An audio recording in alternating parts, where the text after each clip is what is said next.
Right at the closing bell, 4 p.m. exactly, a massive financial anomaly hit the market. In the span of 60 minutes, $4.7 billion moved off the public exchanges, hidden from retail investors in off-market block trades. Large-scale buys hit the tape from memory hardware providers, companies like Micron, SanDisk, and Western Digital. These institutions passed over the high-profile AI software firms and chip designers to safely secure positions in the hardware layer. Look at the scatterplot graph tracking those after-hours trades. These individual data points represent dozens of distinct institutional desks making block purchases. Yet instead of fluctuating, they all anchor to the exact same price, $1,087.99. A coordinated price floor at the top of a trading range usually indicates that institutional desks are moving past short-term momentum. These blocks suggest the smart money is beginning to steadily build long-term positions based on a shift in market dynamics. To understand why, you have to look at how Wall Street historically valued this entire sector. This chart shows the 30-year sine wave of memory stock valuations. It is a predictable loop: supply glut, price crash, production cut, demand return, and price spike. Fund managers had a Pavlovian response. The moment prices hit a peak, their instinct was to trigger sell-offs before the oversupply flooded the market. For decades, memory was treated as a pure commodity. But the recent numbers broke that entire framework. Over the last year, SanDisk climbed more than 3,200%, and Micron rose 151%. The expected crash that typically follows a price spike never arrived. A temporary relief rally happens when macro factors, like easing oil prices or geopolitical deals, lower the cost of capital. What we are seeing here is a structural repricing, where the fundamental rules used to value the sector are being updated.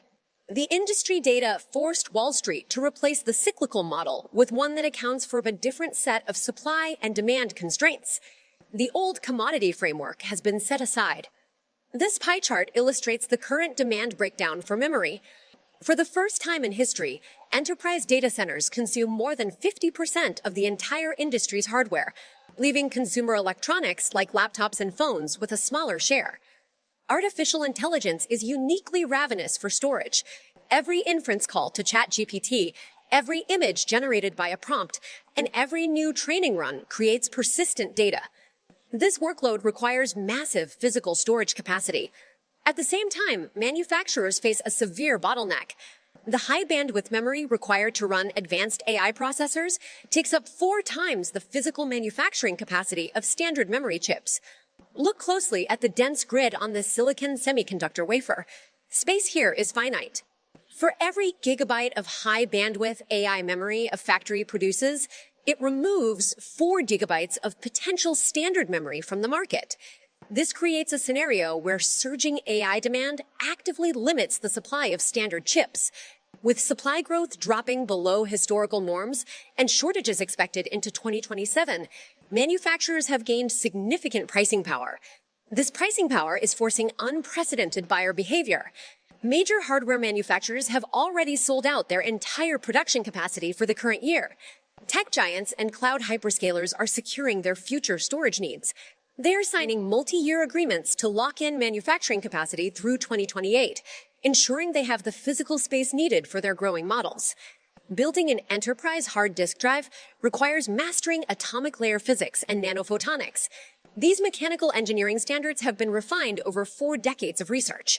You cannot bypass that learning curve with capital alone.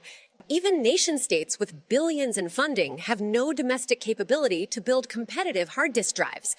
Replicating that level of precision takes time the market doesn't have. When tech giants are forced to lock in capacity years in advance from a triopoly, memory hardware now functions as critical infrastructure. It has moved beyond the simple supply and demand dynamics of a commodity. Now, an extraordinary surge in stock price creates immediate risks. Because valuations have climbed so high, any minor deviation in quarterly earnings could trigger an aggressive market correction. Zooming out to a multi-year horizon, there is a legitimate geopolitical threat.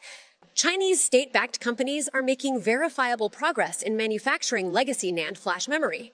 By capturing double-digit global market share, these domestic competitors have reached a scale that allows them to pressure prices on lower-tier enterprise and consumer electronic storage.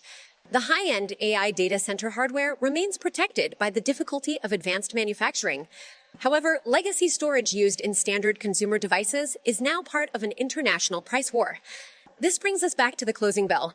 Those coordinated block trades at top-of-range prices reflect a market acknowledging that production lines are already spoken for. The $650 billion in planned data center spending represents a structural reallocation of capital toward the hardware layer of the global economy.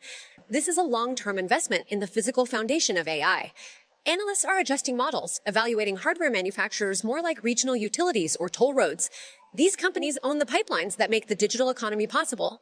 In the context of the AI revolution, memory hardware acts as the physical foundation of the digital stack.